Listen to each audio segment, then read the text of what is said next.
बातमी पुढची नंदुरबारमधून। नंदुरबार जिल्ह्याच्या ठाणेपाडा आणि गंगापूर परिसरामध्ये गारपिटीसह जोरदार पावसाने हजेरी लावली। जवळपास अर्धा ते पाऊण तास ठाणेपाड्यामध्ये गारपिटीसह जोरदार पाऊस झाला। या पावसामुळे शेतकऱ्यांचं मोठं नुकसान होण्याचा अंदाज आहे।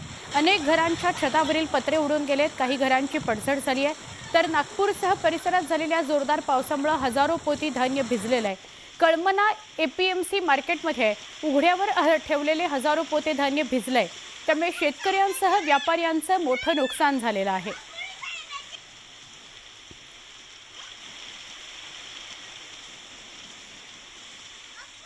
धुळा जिल्ह्याला लागून असलेला जो ठाणेपाडा आणि गंगापूरचा परिसर आहे, तिथे बुधवारी सायंकाळी जो अवकाळी पाऊस झाला, गारपिटीचा जो पाऊस झाला, त्या पावसाने अक्षरशः या परिसराला झोडपलं आहे।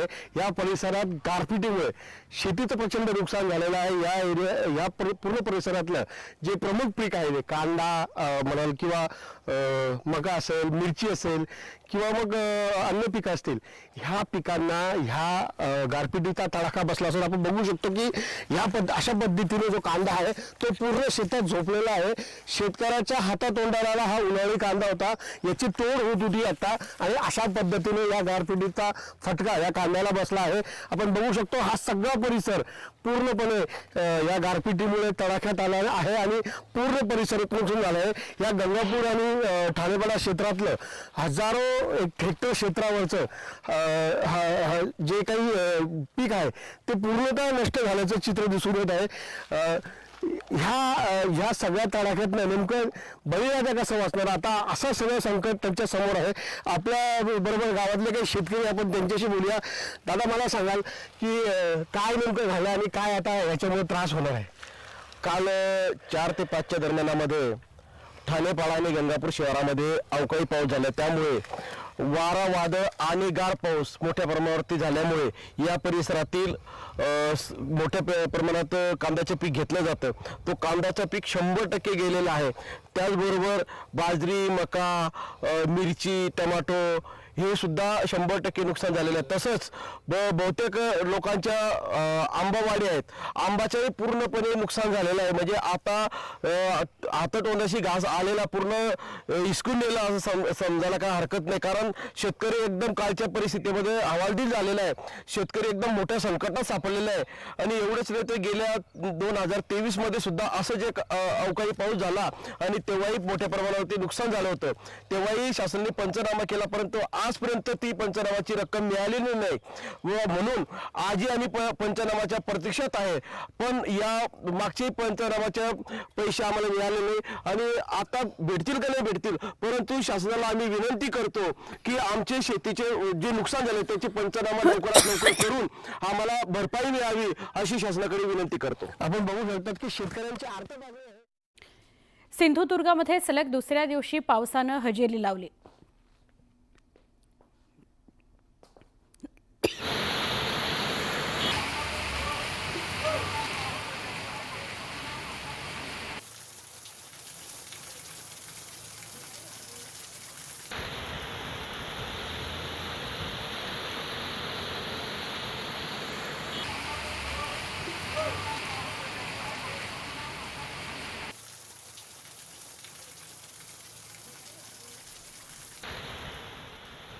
सिंधुदुर्गात सलग दुसऱ्या दिवशी पावसाने हजेरी लावली आहे।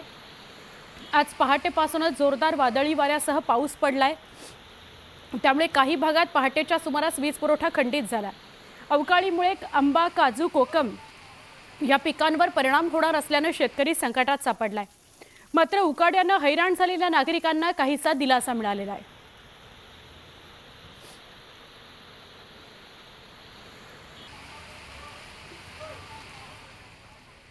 अवकाळी पावसाचा फटका कांदा पिकाला बसलाय। मनमाड, मालेगाव तालुक्यातील शेकडो हेक्टरवरील कांदा, मिरचीवर करपा आणि माव्या रोगाचा प्रादुर्भाव झालाय।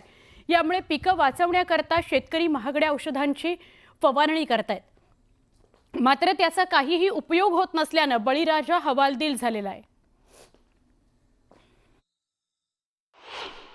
कांद्यावरती आज करपा रोग इतका हे की मिनिमम कमीत कमी 50% घट येणार आहे।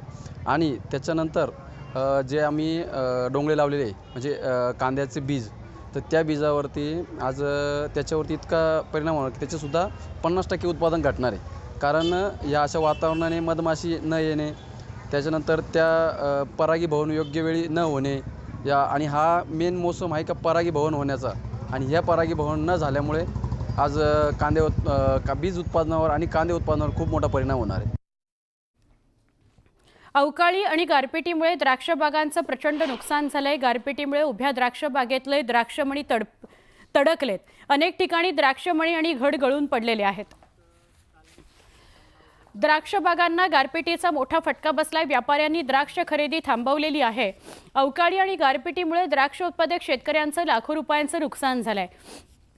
कवडीमोल भावामध्ये द्राक्ष विकण्याची शेतकऱ्यांवर वेळ आलेली आहे.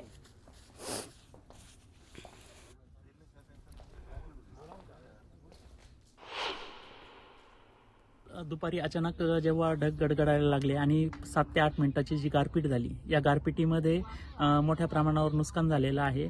व्यापाऱ्याने 65 रुपयाने सुरू केलेली ही द्राक्ष बाग अचानक फोन करून ती बंद करण्यात आलेली आहे.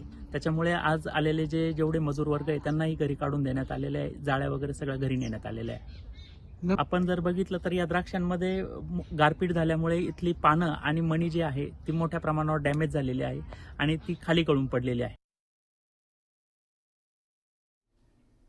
धुळे जिल्ह्यामध्ये झालेल्या अवकाळी पावसामुळे शेतीचं मोठं नुकसान झालंय. नेर कुसुंबासह साक्री तालुक्याला पावसानं झोडपलाय. त्यामुळे शेती पिकाचं मोठं नुकसान झालंय. वादळी वाऱ्यासह झालेल्या गारपिटीनं पिकांना फटका बसलाय. खरीप हंगामातील मका, बाजरी, ज्वारी, कांदा या पिकांचं नुकसान झालंय. बळीराजा चिंतातूर आहे. हातातोंडाशी आलेला घास निसर्गानं हिरावून घेतला. त्यामुळे शेतकरी हवालदिल झालाय. शासनानं तात्काळ पंचनामे करून मदत द्यावी अशी मागणी शेतकऱ्यांनी केली आहे. शासनाने आदेश काढले पाहिजेत की या तलाठी आप्पांना किंवा कृषी अधिकाऱ्यांना ही सर्व माहिती मिळवायला पाहिजे आणि शेतकऱ्याचे हे जे पंचनामे वेळेवर झालेच पाहिजेत. आणि तरच या नुकसानाचं जे भरपाई आहे शेतकऱ्याला तरच आनंद होऊ शकतो. तरच शेतकरी हा जो बुडलेला आहे हा कर्जातून बाहेर निघायला पाहिजे. याच्यासाठी शासनाने ही जबाबदारी स्वीकारायला पाहिजे. इथे एक छोटासा ब्रेक. एक मोठी बातमी आहे. नागपूरसह परिसरामध्ये रात्री झालेल्या अवकाळी पावसामुळे हजारो पोती धान्य भिजून गेलंय. नागपुरातील कळमना एपीएमसी मार्केटमध्ये हजारो पोती धान्य भिजलं. 2 दिवसांपासून पावसाचा अंदाज असताना उघड्यावरती हजारो पोती धान्य ठेवलंच का असा त्यामुळे प्रश्न निर्माण होतोय. शेतकऱ्यांसोबतच व्यापाऱ्यांच्या सुद्धा हजारो पोती धान्याची या अवकाळी पावसामुळे नासाडी झाली आहे. हवामान विभागानं सुद्धा गेल्या कित्येक दिवसांपासून या दिवसामध्ये पावसाचा अंदाज वर्तवलेला होता. मात्र त्या दृष्टीने तरी खबरदारी घेऊन या शेतकऱ्यांनी, व्यापाऱ्यांनी या धान्याच्या पोत्यांचा बंदोबस्त करायला हवा होता. मात्र अवकाळी पावसामुळे एपीएमसीतली हजारो पोती धान्य हे भिजून गेले. अक्षरशः ते वाया जाणार आहे. मात्र यावरती शेतकऱ्यांनी किंवा व्यापाऱ्यांनी हवामान विभागाचा पावसाचा अंदाज असताना देखील का काही ॲक्शन घेतली नाही हा देखील त्यामुळे प्रश्न पडतोय. अधिक आपण बोलूयात. आमचे प्रतिनिधी नागपुरातनं उदय तिमांडे आपल्या सोबत आहेत. उदय, हवामान विभागाचा अंदाज असताना सुद्धा ही पोती का हलवली गेली नाही आणि आता तर नुकसान झालंय, काय त्याबद्दल?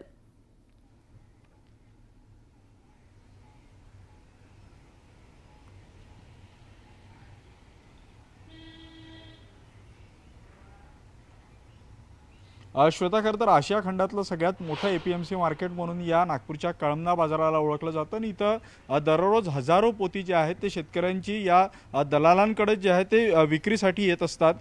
त्यामुळे या ठिकाणी जे आहे ते धान्याची साठवण करण्याचे जे काही शेड्स आहेत ते शेड्स अपुरे आहेत. आणि जर त्याची विक्री झाली नाही तर शेतकऱ्यांना नाईलाजानं तो त्यांच्या आणलेलं धान्य जे आहे ते उघड्यावर ठेवावं लागतं. आता आपण पाहतोय की या बाजारात जिथपर्यंत नजर जाईल तिथपर्यंत जितका सामान जे आहे ते या शेडमध्ये ठेवलेलं आहे त्यापेक्षा जास्तीचं धान्य जे आहे ते खुल्या शेडमध्ये ठेवण्यात आलं, म्हणजे खुल्या जागी ठेवण्यात आलेलं आहे. आणि रात्री जो अवकाळी पाऊस झाला त्या अवकाळी पावसामुळे जे आहे ते जे खुल्या जागेमध्ये ठेवलेलं धान्य होतं ते धान्य जे आहे ते ओलं झालेलं आहे. प्रामुख्यानं सध्या या एपीएमसी मार्केटमध्ये गहू असेल, चना असेल, सोयाबीन असेल यासारखे धान्य जे आहेत ते विक्रीसाठी आलेले आहेत.